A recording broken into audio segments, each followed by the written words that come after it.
Before we begin this podcast, please be advised that the following episode contains language that some listeners may find offensive and inappropriate.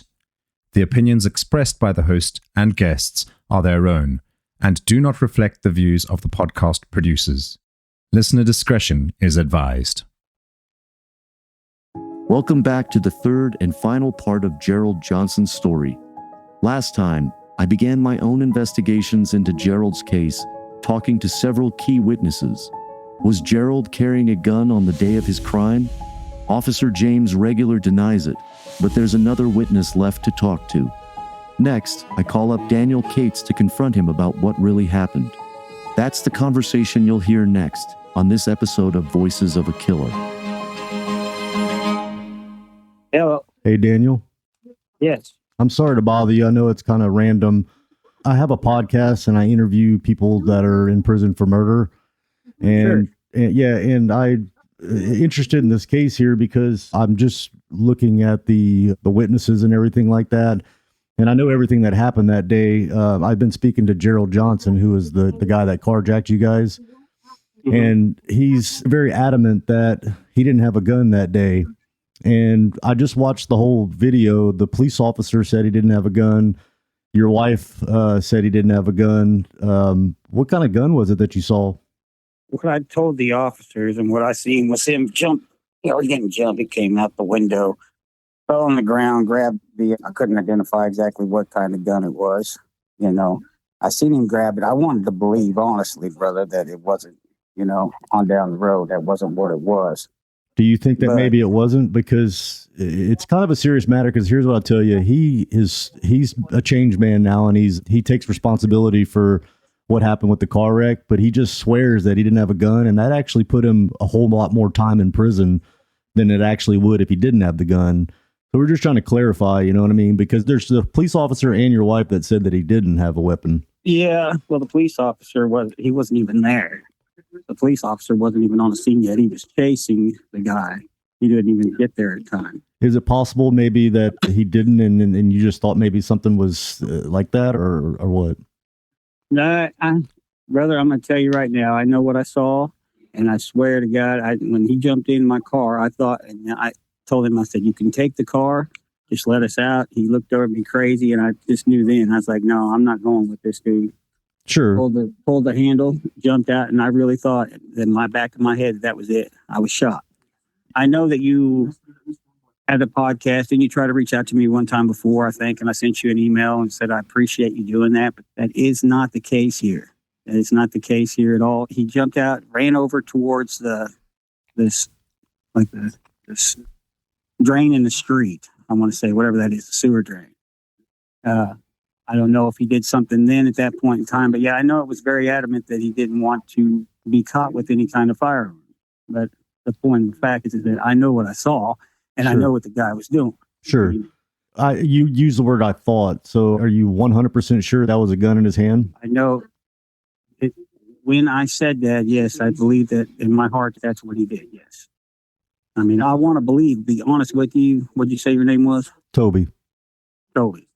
I want to believe that, that he didn't intentionally want to do any of the shit he did, honestly.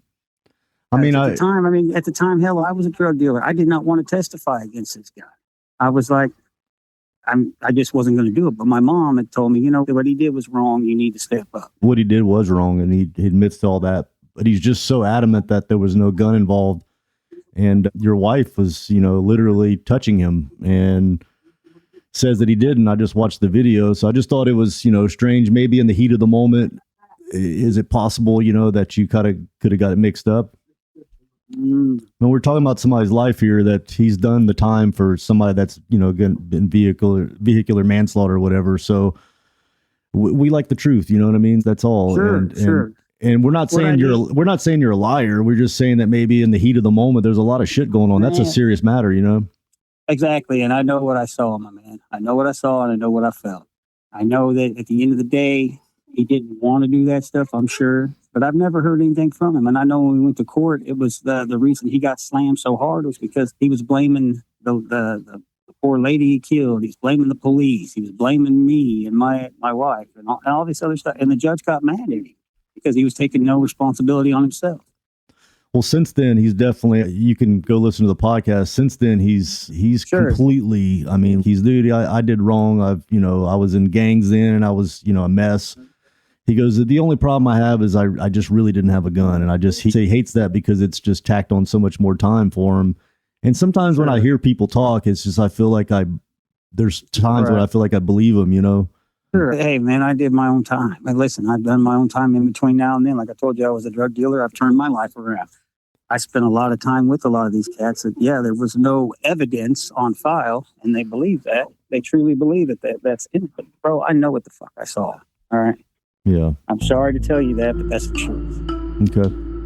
I would tell you again today. I know exactly what it was, and he was probably, in all fairness, the more I replay it, he was probably, when he jumped out of the car on his back and picked up the gun and ran up the street, I guarantee he was probably trying to get rid of that and the drugs or whatever else he had on him. Daniel simply isn't budging. He stands by his court testimony and insists that Gerald was visibly carrying a gun during the incident. Even when I pepper him with questions, Daniel sticks resolutely to this story. He also introduces a new detail. After the car wreck, Daniel claims to have seen Gerald jump out of his car and head towards a sewer grate, possibly to dispose of this gun. This adds a new spin to his story, but I'm not yet ready to accept it at face value. I plan to challenge Daniel about the discrepancy between his claims and his wife's witness statement. Why do you think your wife would say that she didn't see it?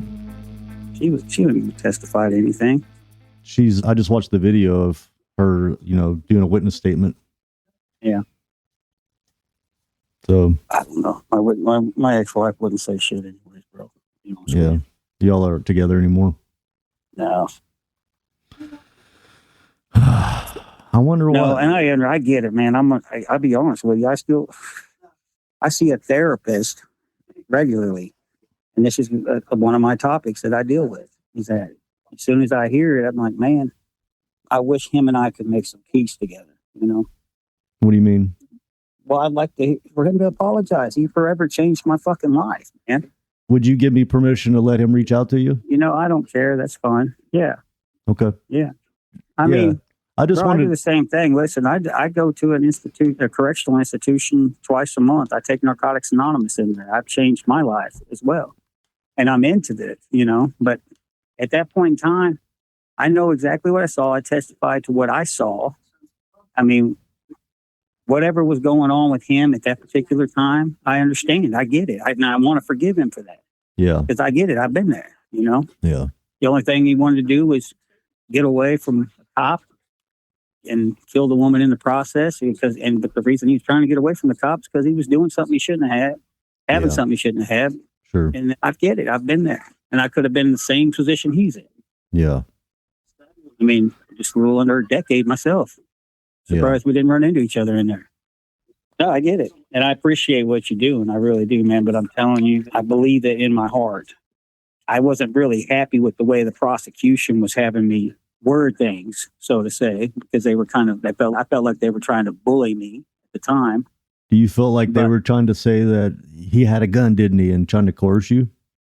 Well, I mean, here's what it is. I told them what I wanted. They said, well, you got to say it like this. You got to say it like that. And I said, at the end of the day, this is what I saw, and this is how it went down. Yeah. But yeah, I remember it was my first dealing with the police back then. I was like, and plus, man, they kind of blackmailed me into, not blackmail me, but blackballed me into getting in there, Yeah. Well, talking to him now, you can about imagine years and years later, he's not that person he was. That's good, man. I hope it is. I mean, how much more time are they giving you? He has no foreseeable future right now of getting out, except for maybe 10 years from now, which has been quite a while. So, and it's because of the gun thing. And that's where he's kind of hanging up because he's, like I said, I did wrong. I'm the responsible for her death and all that. But he's hung up on the gun thing. Well, I remember the judge slammed him, gave him all consecutive time too because he was pretty rogue in the jail. Sure. Or in the courtroom. He was, very disrespectful to the family, to the judge, everyone. Yeah. And I know the judge, but I figured, need to go down and get some time, because I thought they gave him murder second degree or something. They may have because of the circumstances surrounding it. I can't remember because it's been quite a while since I actually did the interview. I've still been doing this searching thing, but Sure. I've actually tried to reach out to one of the detectives that now lives in Florida, but he's really hard to get a hold of. And I just got this audio or video that I screenshot and sent to you of the whole thing and watched her interview and all that stuff. But I appreciate you talking to me, man. I really do. Yeah, absolutely. Hey, you know what? Regardless of what comes of this, you know what I mean, man, keep doing what you're doing. All right. Okay. Because yeah, I believe that. I believe in my heart that, you know, the guys in there need a voice. They need to be heard. But this is, I'm telling you, bro, I know it in my heart. I know dude didn't want to have that, didn't want to get caught with it. But that's exactly what the fuck it was, man. Okay. All right. Well, Daniel, I appreciate it again and wish the best for you, okay? All right. Thank you, buddy. All right. Bye-bye. Bye-bye. My conversation with Daniel didn't turn up the big revelations I was hoping for, but it did raise more questions. Over the years, Daniel's statements have been suspiciously inconsistent. Initially, Daniel's witness statement was vague about the gun, but by the trial, his description had become precise and detailed. It's possible that Daniel was mistaken in the heat of the moment and then felt pressured to stick to his original statement. It's also possible that Daniel could have added a gun to his story to paint him in a better light, making him seem less like a coward who abandoned his wife when he leaped out of the vehicle. It's also telling that Daniel admits to feeling bullied by the prosecutors. He doesn't give any specifics, but he implies that he was pressured to give certain answers and state the facts against Gerald in a more incriminating way than he'd have liked. That gives credence to the idea that the prosecuting team could have coerced Daniel in some way and exerted undue influence to secure Gerald's conviction. I called Gerald again to update him on these developments. After the break, we hear his unfiltered reaction to the recording of Daniel's call.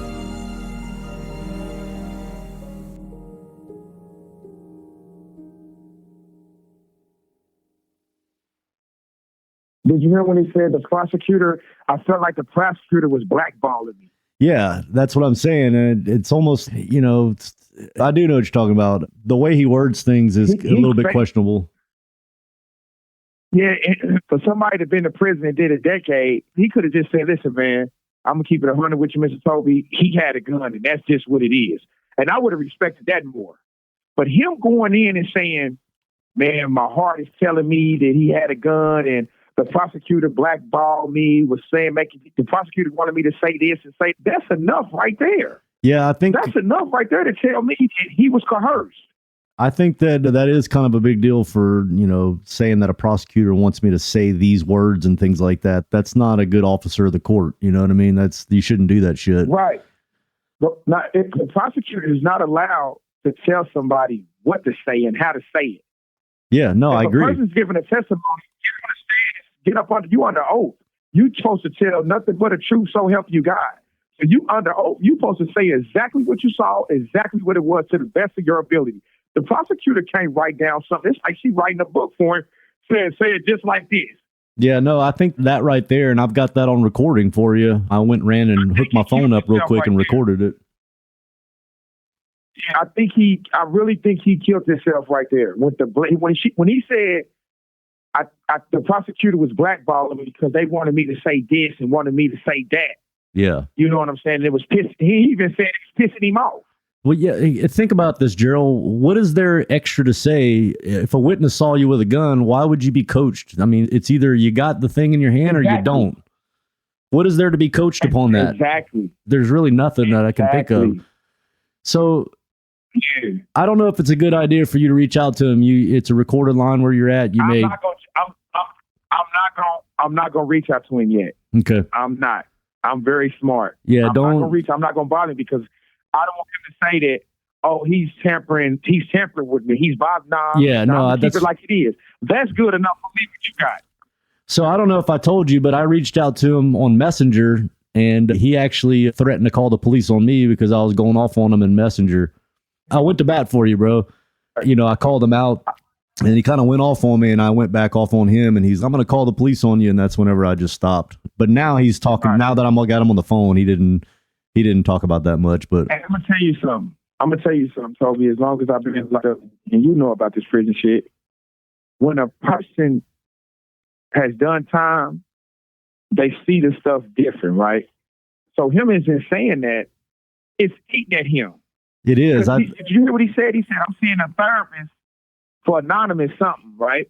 For drug anonymous, right? Mm-hmm. And he said that him and his wife is divorced, is separated when you ask that question. And then he said, oh, she's not gonna testify to anything. She already testified to something. She said I didn't have no gun from day one. Well, I was going to say, I tried to reach out to her. I want to get her on recording saying, that she didn't see it. Because I think she might say that he was coerced or he was told to say I had a gun. Yes. I really believe that. And I'm trying to believe that. And I texted one number that I found, and the girl said, no, it's not me. But sometimes they lie because they don't know who the hell's texting them. You know what I mean? So I'm trying for you, man. I'm trying. Yeah. I want to make sure you had that video, but one person I want you to look at, I know you're going to look at the police officers, but the last person on there is Peter Christine. That was somebody they didn't let testify either. And I want you to listen to what he said at the end of his testimony, because my wife had put me on point because I didn't even remember this. He said they were scared to say anything because they were saying their car was a Cutlass or a Chevy. If they were saying their own Escort was a Cutlass or a Chevy, and the man that was a good Samaritan that tried to block me, I was like, no, your car is an Escort. And Shay was like, well, we were scared because we don't have insurance. That's why we didn't want to get out the car. So that was kind of weird. They sitting there at the scene line. They making up a lot together at the scene. And that man contested to that. So if the jury would have heard all that, they would have put a lot of stuff in question. They're like, how is all these people? And they asked him, did you see a gun? He said, absolutely not. And I was right there. I followed the whole thing. And he did. He followed the whole wreck. Yeah. But they didn't let him testify either. So it's just really weird. So that and James Regular, just so you know, Toby, he works the midnight shift. He works the midnight shift, the graveyard shift. Down in Florida? So if you ever tried to get, yes, sir. So if you ever try to get in touch with him, that's what you gotta, that's when you gotta call. And then, Toby, I'm gonna tell you something else about Daniel. He incriminated himself right there when he said, remember, you got it on recording when he said, I ran over to the sewer and like I was trying to ditch the gun in the sewer. Remember he said that? Yeah. I never ran nowhere near a sewer. Well, I was running in the middle of the street, right up the middle. And most of the time, cops know that they're going to track from the time you got out of that car to where they caught you. They're going to go track all the spots to see if you threw something. You know what I mean? They're not stupid. Exactly. Gerald takes my news with a mix of frustration and disbelief. He's outraged by Daniel's admission that the prosecutors influenced his testimony, which he believes compromised the trial's integrity.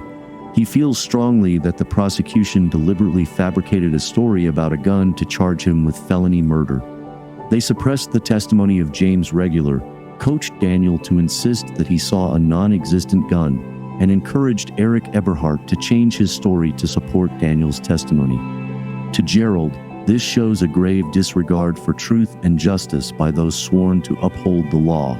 Although Gerald freely admits to recklessly killing Ida Taylor, he continues to fight for the record to be set straight.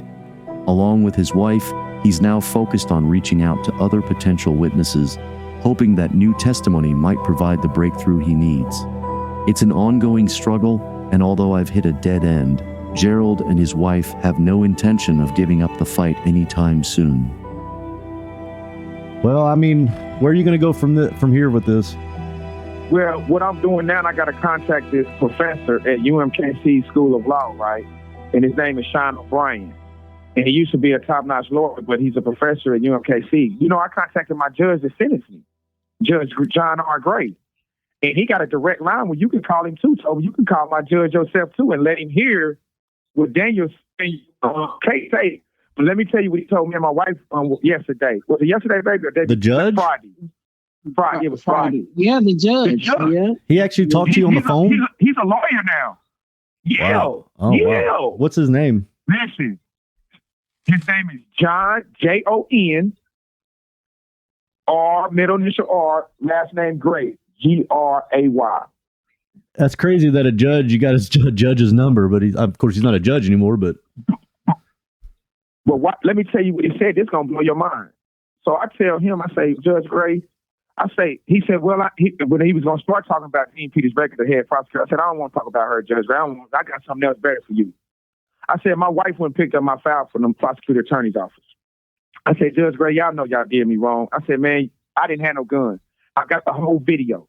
I said, the police officers never stated I had a gun in the video. How can he come back a year later and say I had a gun? He said, you got that on tape? Didn't he say that, baby? Yep. No, he said, you got that device? He said, you got that device? I said, yeah, I got it on the chip from the prosecutor attorney's office. And he said, if you got that, Gerald, then that armed criminal action, he said that ACA and that robbery has to come off of you. That's just what he said. He said, this is what I want you to do. I want you to contact Sean O'Brien at the Innocence Project. He's a professor at UMKC. Tell him I referred you. Tell him I told you to get in touch with him. And if he have any problems, tell him to call me and I'll help him with anything he need help with. That's exactly what he told me and my wife. Well, here's what I'm going to do. I'm going to call the judge and tell him that I've got a witness on recording saying that he was coerced by the prosecutors. That's going to be big. I want the video out there in the public side. I want it to go to him, bro.